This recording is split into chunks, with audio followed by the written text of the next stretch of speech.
જોજે આપણો ભાઈબંધનો ફોટો કેવો મસ્ત લાગે. કાલ અત્યારે આપણા જોડે હતો પણ આ દુનિયા છોડીને જતો રહ્યો. વાત સાચી યાર, ભગવાનના નિર્ણય આગળ આપણે બધા લાચારીએ. પણ એક વાત ખાસ હતી એનામાં, અડધી રાતે ફોન કરો એટલે બંકો હાજર થઈ જતો. ભાઈ તો મારો ₹1,00,000 હતો, એના તોલે કોઈ ના આવે.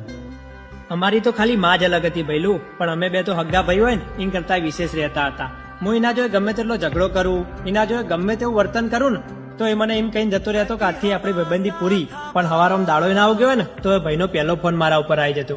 અને આપણો હગ્ગો ભાઈ હોય ને એને તો ખાલી આપણા ઘરની જ વાતો કરીએ કે, પણ એ આપણો ભાઈબંધ એક એવો હતો ને કે જેને આપણા ઘરની, બહારની અને આપણા સુખ દુઃખની વાતો કરી શકતા. અને એના ગમે તેટલું દુઃખ પડ્યું હોય ને તો એના ખભા આપણા મોથું રાખીને રોતા હતા.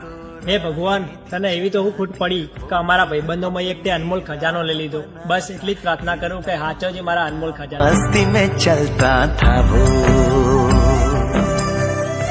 हमको कल की फिक्र सताती